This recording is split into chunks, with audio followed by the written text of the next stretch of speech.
Thank you very much to the organisers of this conference for their invitation to participate in a dialogue with you all on the important topic of how to move beyond fear and violence in the context of universities against violence.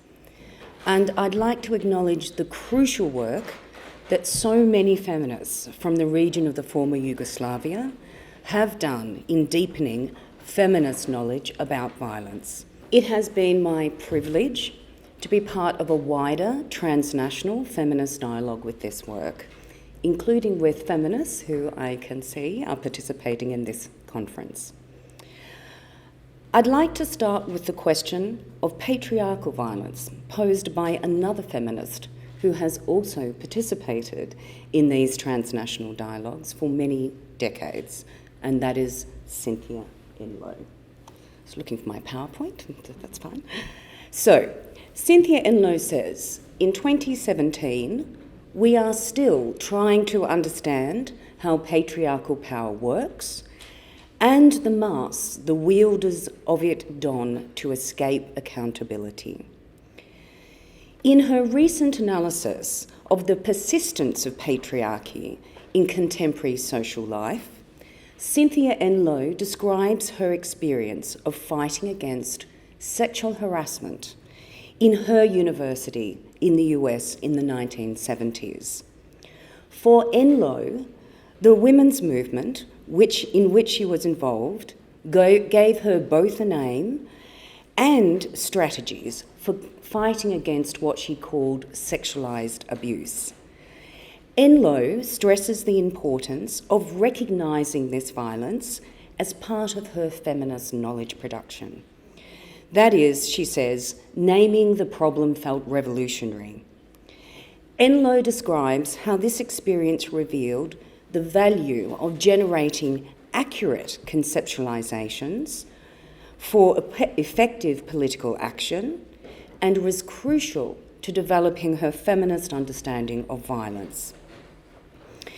She also describes how she and her feminist colleagues grappled with the challenge of how to conceptualise this then, as she says, unfamiliar form of power abuse.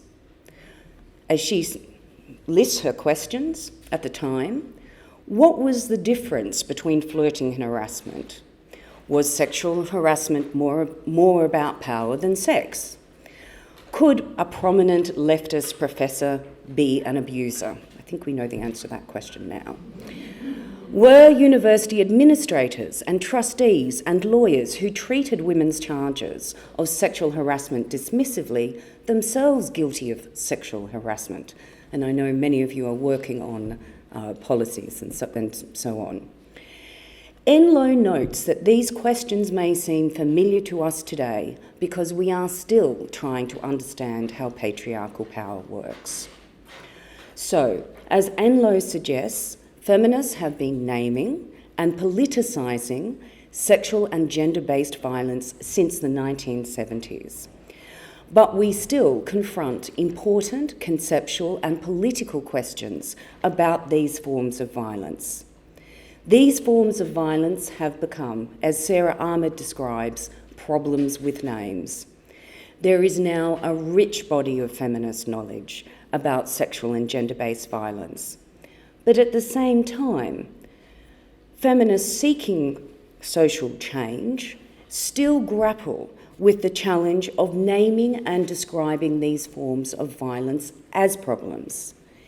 Importantly, we are still very much involved in developing political strategies to fight them. So, in today's lecture, I would like to explore these challenges by examining existing theoretical and methodological approaches to sexual and gender-based violence, and asking whether they generate adequate conceptualizations for effective political action, as Enloe asks. So first, I will discuss the conceptual and political problem of the very category of sexual and gender-based violence. Second, I examine the different models of sexual and gender-based violence in current feminist debates. Finally, I will consider the key strategic challenges for building new understanding and knowledges of sexual and gender-based violence. My aim here is not to define sexual and gender-based violence or explain what strategies might be used to combat it in universities. Rather, I set out the different models with the aim of examining the theoretical and political resources they offer and the theoretical and political problems they pose for the work of building feminist concepts of sexual and gender-based violence and developing strategies to fight it. So let's turn to the problem of sexual and gender-based violence. So what exactly is sexual and gender-based violence? We tend to use this as a catch-all term. But what violence does it include? And what makes it sexual and gender-based? As Enloe describes, naming women's experiences as violence and that violence as sexual and gendered is itself a political act. For this reason, Fraser and Hutchings argue that a major achievement of feminist theory and practice has been to transform conceptualizations of sexual and gender-based violence as political violence, and thereby to shift political understandings and agendas. But they also point out that the question of the meaning of violence within feminist theory and practice remains contentious. The very name of this concept particular category of violence has been the subject of much debate. It has also been called violence against women and girls, gender-based violence, and gender-based violence against women and girls. Moreover, most forms of violence against women themselves have been highly debated in terms of what they should be named, and there have been multiple shifts in language over the last 4 decades. Enloe's reference to sexualised abuse, abuse of power, and sexually intimidating behaviour when describing sexual harassment is only one example of these shifts. The changing names for sexual and gender-based violence reflect the ongoing debates around this violence that have emerged over the last 40 years of feminist activism on this issue. It was the second wave feminist movement who first raised the problem of violence against women in the 1970s, as Enloe reminds us, and the ongoing efforts of feminist activists that enabled significant, if uneven and unfinished, legal and social reform. However, these changing names can also be seen at the international level as sexual and gender-based violence became increasingly recognised as a matter of concern for the international community.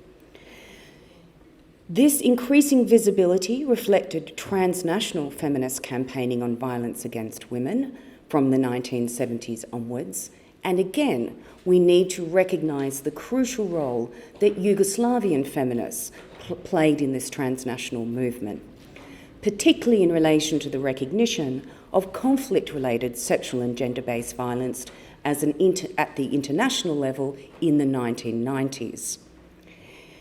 We can now say that the prohibition on gender-based violence is accepted as an international standard. And of course, it's defined variously in various international instruments. So, for example, from the 1993 UN General Assembly definition, and I'm just going to rehearse these, not because I think they're unfamiliar, but because I think the language they're using is important for helping us think about what this category describes. So, what we have here is the most recent version under CEDAW, but if I just go through the 1993 and to 1992, then you'll hear the difference. So 93, any act of gender-based violence that results in or is likely to result in physical, sexual or psychological harm or suffering to women. Then we have the definition under CEDAW, which is now the international standard, Recommendation 19 in 1992. Violence that is directed against a woman because she is a woman or that affects women disproportionately. It includes acts that inflict physical, mental or sexual harm or suffering, threats of such acts, coercion or other deprivation of liberty. Then we have the updating of this definition in 2017 under General Recommendation number 35, and again you hear the difference in the language. It recommends using gender-based violence against women as a more precise term that makes explicit the gendered causes and impacts of violence. So sexual and gender-based violence is the most recent and now the most widely used term for this category of violence in international policy and law, as well as in academic literature. So while these international definitions build on decades of feminist activism and knowledge production, they do not fully capture feminist conceptions of sexual and gender-based violence or the debates around how to understand it. So, if we return to these feminist discussions, then sexual and gender-based violence refers to a wide range of forms and types of violence. It describes different types of violence: physical, sexual, psychological, emotional, and economic, ranging from physical to symbolic violence. It also describes different forms of violence: rape, domestic violence, sexual harassment, street harassment, threats, and so on, occurring in a wide range of social relationships and settings. So if we reflect on these descriptions, very wide descriptions, we can say that the feminist category of sexual and gender-based violence has 4 conceptual elements. Fantastic, thank you. Okay, 4 conceptual elements. First, it describes women's experience of violence. Second, those experiences include a wide range of acts. Third, that those acts form a continuum in so-called peace and war. And 4, that those acts express an unequal compulsory gender order. So how then should we understand these conceptual elements? So first, the concept is built on women's experience of violence. There are, of course, many different methodological approaches to capturing these experiences. However, we can say that this concept of women's experience of violence is empirical, analytic, and political. First, it refers to the phenomenological experience of gender-based violence and attempts to account for violence from the standpoint of women. We can call this the empirical dimension. Second, it refers to the analysis of these experiences, which requires structural and collective explanation beyond the individual experience. This is the analytic dimension of the category. Third, it refers to the political naming of these experiences as violence. This is a political act, as Enloe reminds us, because the problem of describing these individual experiences of violence is that often they are not understood as such. They're not immediate in terms of how we understand them. And so this, of course, is the political dimension of the concept. First conceptual element. Second conceptual element. Sexual and gender-based violence refers to a wide range of different forms and types of violence. As such, it refers to acts, practices and relations that are of a particular kind. They share the analytic characteristic that there are all forms of violence, namely that they involve force, whether understood as physical or symbolic force, or they are understood as involving the exercise of power that damages others. The name and boundaries of this category, of this element, are fluid and contested. The inclusion of violence within this category, how it is described and named, is subject to contestation. But what we can say is that there exists a range of conduct with shared characteristics that can be identified as sexual and gender-based violence. Third conceptual element. Sexual and gender-based violence refers to a continuum of violence in two senses. First, it consists of a wide range of acts of violence against women in so-called peacetime. This idea, of course, comes from Liz Kelly, who will be familiar to many of you, and her idea of a continuum of sexual violence as multiple, related and recurring. It sees violence against women as situated along a continuum, both in terms of time and space, and that its varied forms and manifestations reflect this. Second, this conceptual element thinks of the continuum as referring to violence against women along a continuum of gendered violence in war and peace. As Cynthia Coburn argues, gender relations and violence persist across pre-conflict, conflict, and peacemaking reconstruction, such that we need to think about the continuities between so-called peacetime, wartime, and so-called post-conflict gendered violence. Fourth analytic element. Sexual and gender-based violence is understood as a social and political phenomenon that expresses unequal gender orders in a society. Feminist approaches reject naturalising, moralising, and criminalising discourses as inadequate to the phenomena they are seeking to address. Instead, they have named sexual and domestic violence against women as an exercise of power which is embedded in and reproduces patriarchal privilege and the subordination of women.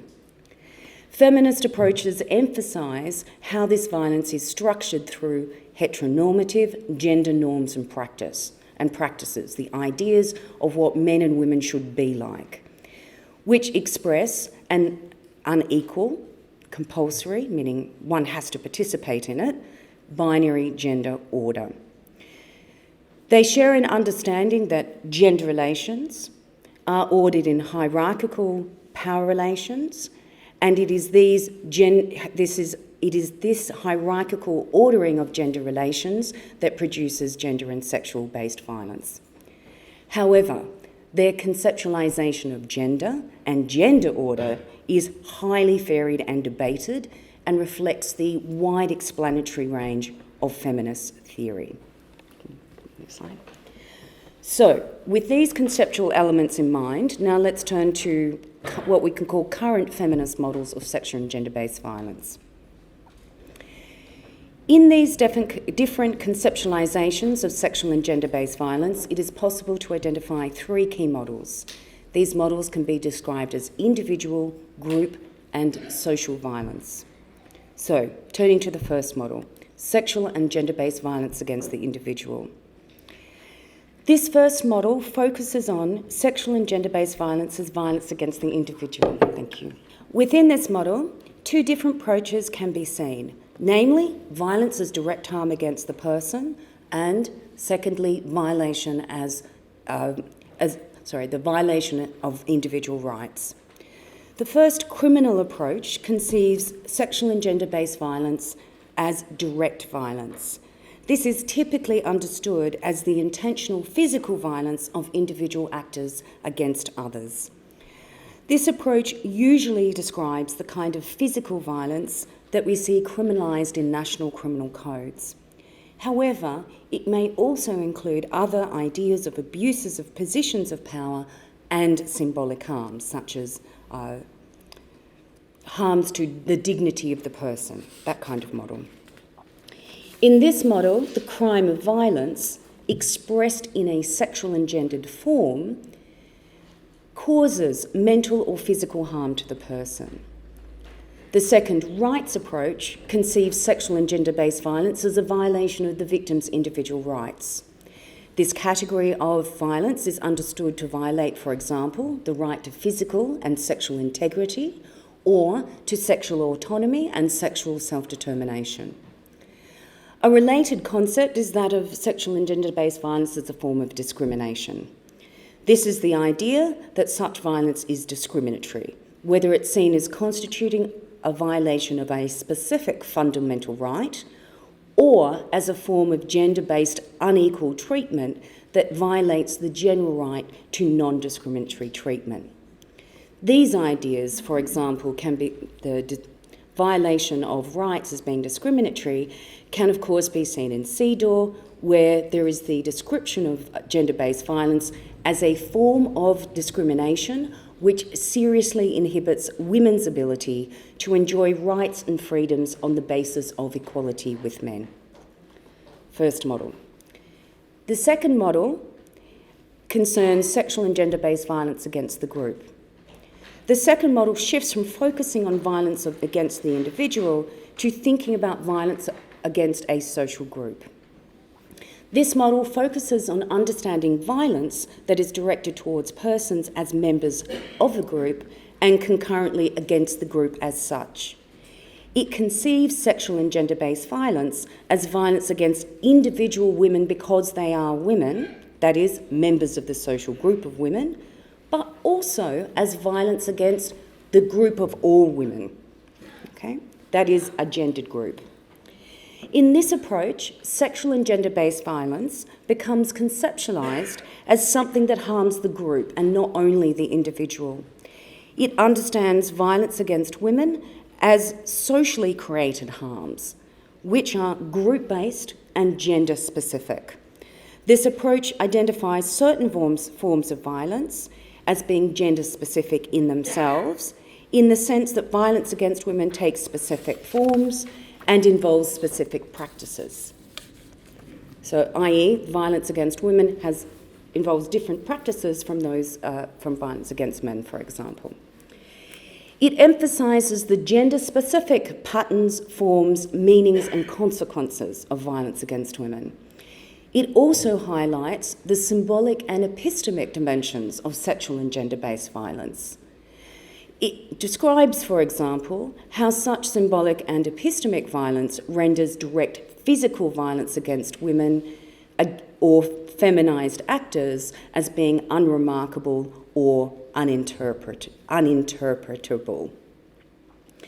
So, in the context of violence against women, for example, certain feminist authors argue that we need to include the ways in which domestic and sexual violence are interpreted in terms of nature. That is, it's understood as a manifestation of biological drives, privilege, it's seen as a normal control of women as a matter of male entitlement, or blame. That is, she asked for it by her conduct, appearance, or simply by her gender.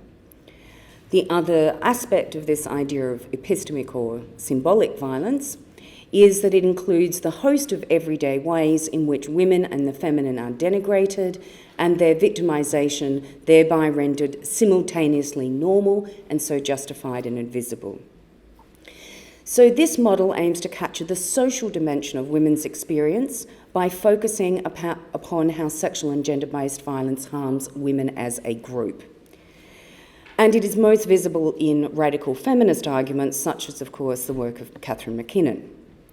It contends that such violence necessarily has a collective dimension insofar it is a gender-based group injury. It is seen as harming a class of persons, namely women. And in this model, sexual and gender-based violence is associated with women's status as a subordinated group. It emphasises that harms to women are endured by the state of membership of a minority status social group, as the so-called social injury theorists argue. This is because this approach says, here's a group of persons, namely women, and what sexual and gender-based harm does, harms the group as such, creating the subordinated status of all members of that group.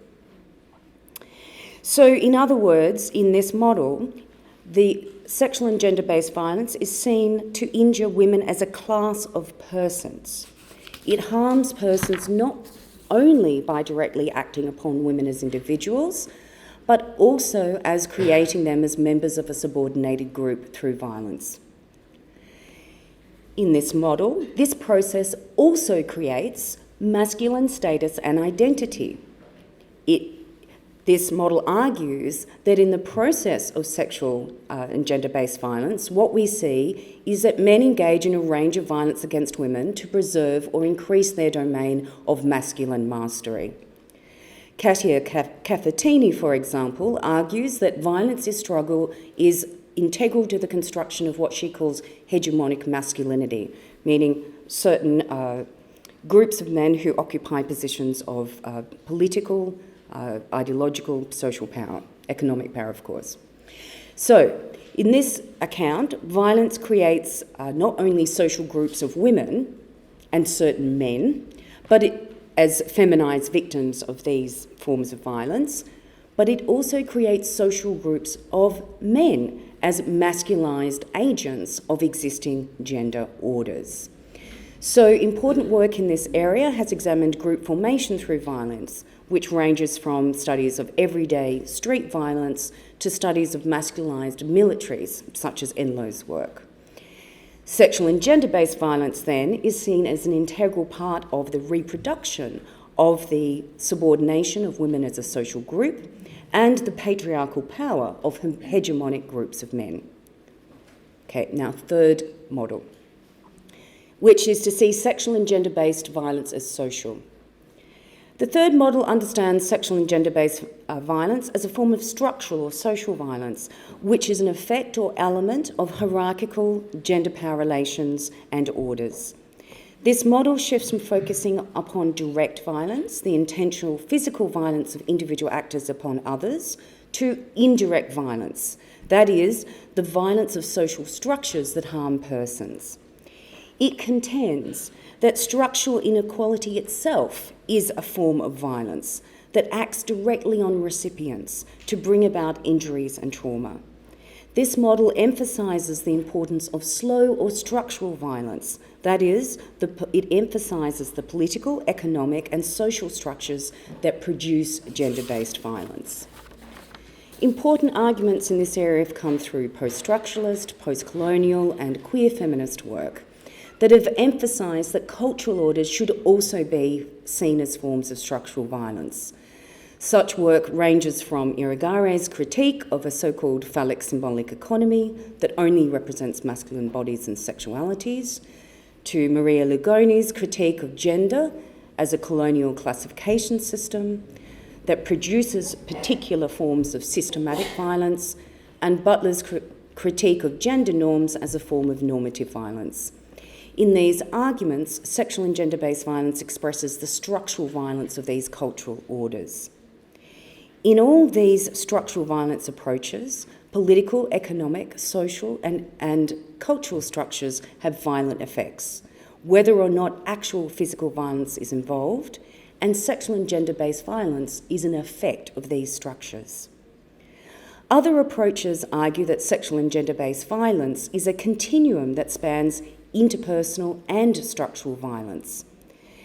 And this is still within this structural social model. They contend that we need to understand how sexual and gender-based violence is a tool to build, perpetuate and reproduce structural violence, including patriarchal gender orders. As such, this form of violence is not seen as an effect of structures, but rather as an integral part of their reproduction. Sexual and gender-based violence is seen as playing a constitutive role in the reproduction of hierarchical gender social relations, so that it does not merely reflect gender roles created elsewhere, but works as an important mechanism for reproducing both gender identity and gender subordination. As such, this violence is seen as an active shaper of sex-gender systems. A particularly important development in this regard has been put forward by social reproduction theory. Feminists such as Maria Mize and Silva Frederici argue that violence against women is an integral part of what they describe as capitalist accumulation. And this is because they argue that capitalist accumulation relies on the use of violence of men against women to sustain the sexual division of labour within nation states and in the international division of labour between core and periphery states. Importantly, their work situates sexual and gender-based violence as part of the social reproduction of unequal and inequitable social orders, not just within nation states, but within a global social system, a world system. So it's for this reason that they argue that violence against women has to be understood in global contexts as well as national ones, as part of wider social and political and economic systems, and not only in their national context.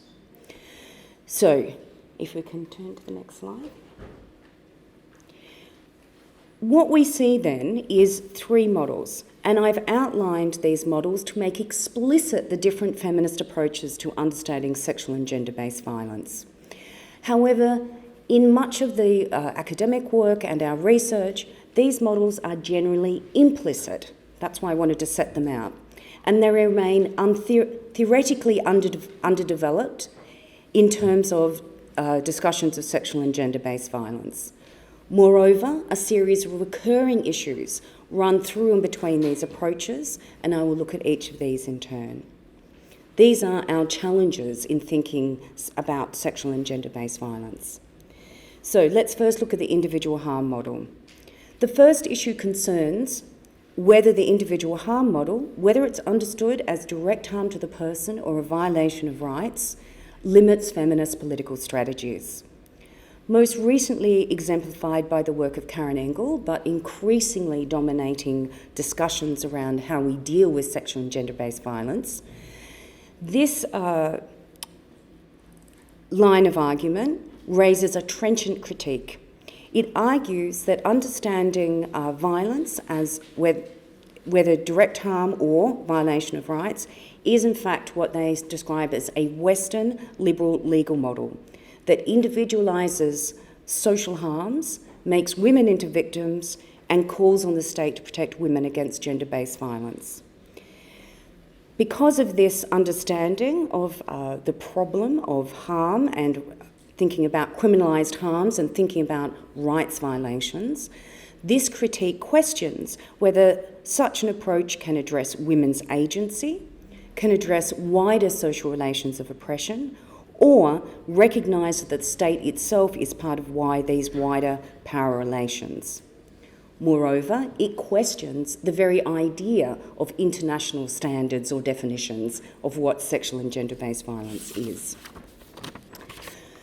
Now, if we follow this argument, then the logical consequence is that we should abandon all attempts to engage with law and state, a position I myself do not take. The reason for this is the difficulty with this position is we may end up simply reinforcing cultures of impunity for such violence. And this problem is particularly evident in relation to sexual and gender-based violence, which is a category of violence traditionally regarded as permissible and impunable. And it's the reality of socially sanctioned permissible violence against women in war and peace that feminists have long highlighted. However, if we don't follow this argument, then we need to ask, how do we describe and what strategies do we use to confront these criminalised harms and rights violations? We still confront the inadequacy, as you are all exploring, of existing legal concepts of harms and right violations and the ongoing failures of legal mechanisms to adequately address violence against women. So we're left with the twofold challenge of both reforming existing law and developing new feminist approaches to justice. So let's turn to the group-based harm model. The key problem in this model is the very concept of the group.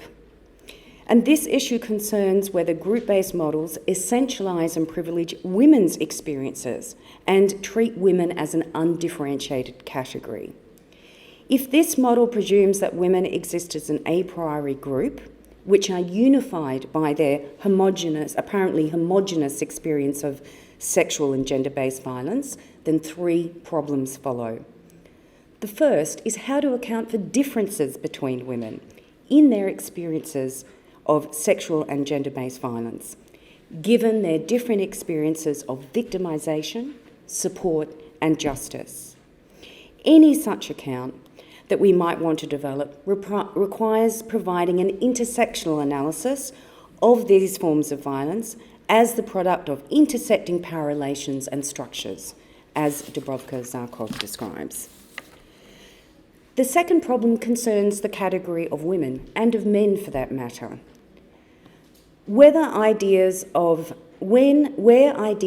gendered harms simply assume that women are the victims of these harms, they collapse ideas of biological sex, bodies identified as biologically female, gender identity, that is, social norms or roles of femininity and masculinity, and gendered social groups, that is, socially structured categories of persons as women. And if we collapse these different aspects, then what happens is it becomes difficult to explain the forms of gendered violence that are directed not against women as such, but, for example, against trans people, people on the grounds of sexuality, such as homosexuals, for example, or even to consider those far fewer, but nevertheless significant, forms of violence perpetrated by women. It also becomes difficult to explain sexual violence, for example, committed against men as being gender-based. So the challenge is to give an adequate account of what makes gender-based violence gendered. The third related problem concerns how to conceptualise the gender group in gender-based violence. For example, Jackie True argues that violence against women and girls addresses violence that intentionally or disproportionately affects women and girls following CEDAW, whereas gender-based violence exploits gender inequalities, differences and hierarchies, be they amongst women, girls, men, boys, etc., usual formulation, or people who do not identify with binary gender. However, this approach, this trying to square the wheel, does not explain the connection and differences between gender-based violence against women and gender-based violence against men. Nor does it explain why the majority of victims of gender-based violence are women and the majority of perpetrators of such violence are men. Ultimately, this becomes a gender-neutral description of gender-based violence, which leaves us asking more questions. Finally, the structural violence model. Of all three models, I would argue this is perhaps the most promising because it illuminates how sexual and gender-based violence is an integral part of what they describe as patriarchal, imperialist and capitalist social orders. That is, social orders of inequality and unemancipation. However, it is also the least developed, with few elaborated concepts or discussions of sexual and gender-based violence within these analyses. So let's take the two different ways within this model. The first approach understands sexual and gender-based violence as an effect of structural violence, but this raises a number of conceptual and political questions.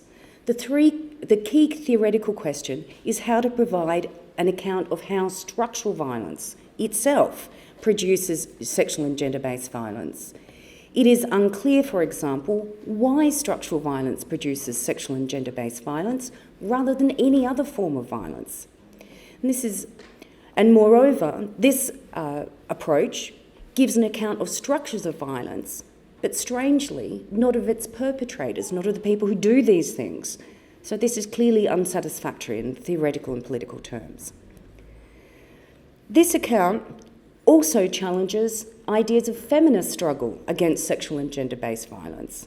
Why? Because it suggests that we should not engage with sexual and gender-based violence at all. Rather, our efforts would be better focused on changing those structures rather than simply engaging with their effects. So we again are returned to a position that says no to law and state and yes to revolutionary politics. For discussion. The second social reproduction approach offers a more satisfactory account, but precisely because it understands this form of violence as an integral part rather than as an effect of social reproduction. It explains the role of sexual and gender-based violence in the reproduction of intersecting systems of exploitation and domination, and avoids the more problematic political implications of the first approach, i.e. there is still engagement with law, state and collective action around the problem of sexual and gender-based violence itself. However, the social reproduction account is also only suggestive, as its focus is on examining structures in social orders and not these forms of violence themselves. So it requires considerable development if it is to be used at all. And the development of such an account necessarily requires transnational production of feminist knowledge, feminist dialogues at a transnational level in thinking about gender and sexual-based violence. So these models of sexual and gender-based violence then leave us with more questions than answers. They generate a set of unresolved theoretical and political debates, and they point to other even more fundamental questions for us working in this field. And that is, how do we name the very category of violence itself? Because naming conduct in this way has been a very important political strategy for feminists. However, it also raises the question of how wide the boundaries of the concept of violence should be. Some feminists argue that if too much is taken to fall under the category, then it simply ceases to be meaningful, either at an analytic or a political level. But if violence remains an important category of our political analysis, then it is necessary to consider whether it should only be used to indicate a specific and particular set of harms, and also how to more accurately describe those harms. Moreover, if feminists are to use the concept of violence, it is necessary to further consider what is meant by violence, what is included and excluded from that category, and when it should be used. Rather than using a catch-all concept of violence, it might be necessary to develop more accurate concepts of force, coercion, and power to explain what we now call sexual and gender-based violence. We might also consider whether there are other feminist concepts that might be more useful and precise in capturing the violence that we are seeking to describe. And here we might think of concepts such as inequality, injustice, oppression, domination, exploitation as useful resources in thinking about what we're trying to do when we describe violence. So these questions all point to the ongoing challenges of building feminist knowledge about gender and sexual-based violence, which, as Enloe reminds us, is crucial to naming gender-based violence and developing strategies to combat it. So, in terms of thinking about what strategies we might use to address these questions, problems and debates that still run through our engagements with this field, I want to set out 3 key challenges for thinking about this. In fact, it's the previous slide, sorry. So what are they? They concern the object and subject of our investigation. They concern our models of knowing, and they concern our values in research. So first, what we can call an axiological challenge. This is the challenge of describing what it is we are investigating. I've described how we have a set of contentious debates about what sexual and gender-based violence is and which group it refers to and how we understand how it works. So, part of the first challenge in developing feminist knowledge in this area is what is the object of our feminist investigation. The changing names just indicate how much of a challenge this is. And I would argue that building precise definitions is important but insufficient to address this challenge. What in fact we have to do is to further engage with developing our conceptual frameworks that inform those definitions. How do we construct a more adequate concept of sexual and gender-based violence? Central to this question is the question of the subject. So that's why we hit these debates, meaning the subject that we're talking about. Is it women? Is it gender? Is it sexuality? And so on. So when we're thinking about our object of investigation and we're saying it's about violence against women or violence against women and girls, what we need to think about is that subject there. What are we describing? Simply adding more categories of victims or perpetrators does not help us here. So, for example, focusing on male victims or female perpetrators does not help us think this, because it doesn't move those categories any further. So instead of thinking more identities added into our categories, I would suggest that what we need to think about is gender relations, that we really need to think about the causes and consequences, use our questions around gender relations, gender orders and so on, in order to think about sexual and gender-based violence. So we need to ask, what new theoretical frameworks do we need to develop to explain the subject that we're investigating? So our object, what it is we're thinking we're examining, but also what persons, how are we thinking about our categories of persons here? Then there's the epistemological challenge. And this challenge concerns how to develop appropriate methods and methodologies for building feminist knowledge about sexual and gender-based violence. And I'm sure we will be having many discussions of methodologies and methods in the discussions to come, because we know that building feminist knowledge is crucial for building theoretical understanding and political strategy. As Donna Haraway describes, feminists need a more adequate, richer account of the world.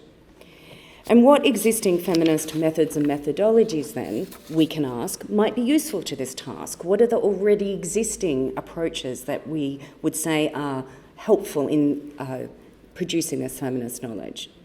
But equally importantly, what new feminist methods and methodologies might be needed to be developed to deepen our understanding, to provide a richer account and to inform our political strategies?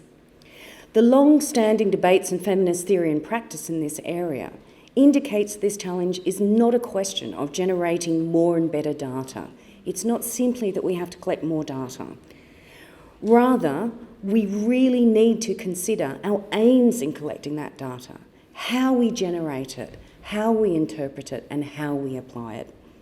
So not more data, not better data, but a richer, deeper account instead, which of course involves political work in thinking about why we are investigating this field. The third challenge is what we can call axiological, which concerns values, ethics and politics. Because ultimately, producing knowledge about sexual and gender-based violence will always raise the question of the values that inform it, the ethical positions we take in relation to it, and how we understand it politically. But the question of the political cannot be decided alone and in advance. It will always be produced in our collective actions and solidarity. Feminist politics, at least on my side, is not a pre-given ethical value, but a set of values emerging from collective feminist struggles. So this political standpoint is not achieved by an individual researcher or activist, but is the outcome, again following Haraway, of a collective critical take that involves political engagement, debate and action. For this reason, it requires building what Haraway describes as webs of connection called solidarity in politics and shared conversations in epistemology, such as the exchange that is taking place in this conference today. So when we're thinking about the production of feminist knowledge, it is not singular, but is always plural. It's always formed by the relationships between knowing subjects, their relationship to feminist politics, and their relationship to the feminist movement. And this is what Enloe was trying to highlight in her account. So we then need to think about how we work as researchers and as activists in the context of collective movements and in the context of collective political movements. And for us as researchers and activists, then I would suggest one important way to think about this collective knowledge production is to consider the role of what we can call feminist movements or feminist collectives as in fact epistemic communities.